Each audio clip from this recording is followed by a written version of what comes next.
ओम नमः शिवाय। शिव महापुराण श्री वायव्य संहिता पूर्वार्ध अध्याय 1 विद्यावतार कथन वर्णन।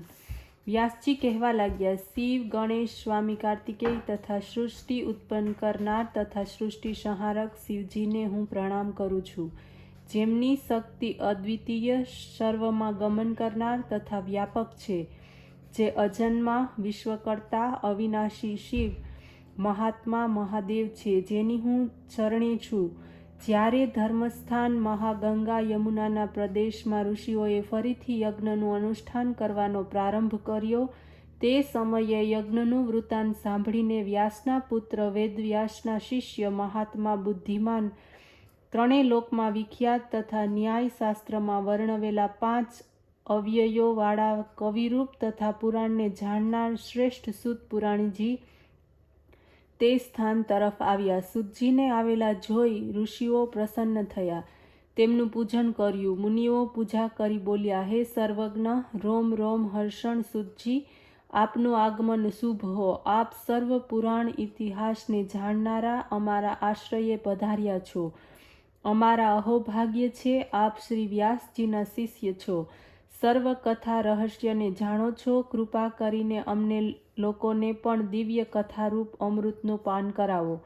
આ પ્રમાણે મુનિગણોની પ્રાર્થનાને સાંભળીને સૂતજીએ પહેલા ભગવાન શંકર શ્રી ગણેશનું ધ્યાન કર્યું, પછી જગદંબા પાર્વતીને નમસ્કાર કર્યા, ગુરુદેવને પ્રણામ કરીને બોલ્યા, હે મુનિઓ, હવે હું આપને સર્વ વિદ્યારૂપ પુરાણનું પ્રગટ પ્રયોજન વૃત્તાંત કહી સંભળાવું છું। પુરાણો શું છે? શ્વેત કલ્પના સમયે વાયુદેવે જે કંઈ કહ્યું હતું તે શબ્દ તથા અર્થથી યુક્ત, ન્યાયથી પૂર્ણ, શાસ્ત્રોના અર્થોથી શોભિત પુરાણ કહેવામાં આવે છે। 4 વેદ, 6 શાસ્ત્ર, મીમાંસા, ન્યાય, ધર્મશાસ્ત્ર, સર્પપુરાણ વગેરેમાં 14 પ્રકારની વિદ્યાઓ છે। પછી આયુર્વેદ, ધનુર્વેદ, ગંધર્વવેદ, અર્થશાસ્ત્ર એ 4ને આ 14 વિદ્યાઓમાં જોડી દેવાથી 18 પ્રકારની વિદ્યા થાય છે। આ 18 પ્રકારની વિદ્યાઓના ઉત્પાદક ભગવાન શંકર છે। સંસારને રચવા માટે સૌથી પ્રથમ બ્રહ્માને ઉત્પન્ન કર્યા અને આ 18 વિદ્યાઓ બ્રહ્માને પ્રદાન કરવામાં આવી। બ્રહ્માંડની રક્ષાને માટે વિષ્ણુને શક્તિ પ્રદાન કરવામાં આવી। વિષ્ણુને તો બ્રહ્માની રક્ષા કરનાર મધ્યમ પુત્ર છે।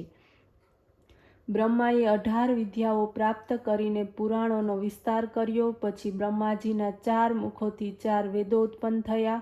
એ પછી અન્ય સર્વ શાસ્ત્રો ઉત્પન્ન થયા। હે ઋષિઓ, આ પુરાણોને બ્રહ્માએ સ્વયં પ્રગટ કર્યા, તેથી એમનું વાંચવું સમજવું પૃથ્વીના જીવોને માટે કઠિન છે। આ જોઈને પરમ કૃપાળુ શિવજીની કૃપાને પ્રાપ્ત કરીને સ્વયં વિષ્ણુ દ્વાપરની સમાપ્તિના સમયે વ્યાસ રૂપમાં અવતરિત થયા।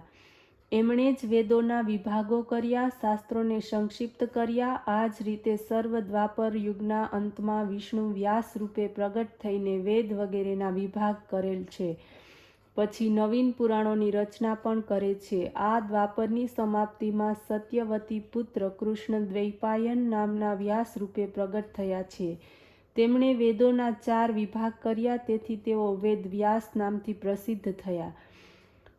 પછી સામાન્ય રૂપે પુરાણોની રચના કરીને સંક્ષેપમાં સર્વ પુરાણોના 4 લાખ શ્લોકો રચ્યા છે। હે ઋષિઓ, જ્યાં સુધી આ પુરાણોને વ્યક્તિ જાણતો નથી ત્યાં સુધી તેને વેદ, ઉપનિષદ કે વેદોના અંગોને જાણવાનું કાંઈ ફળ પ્રાપ્ત થતું નથી।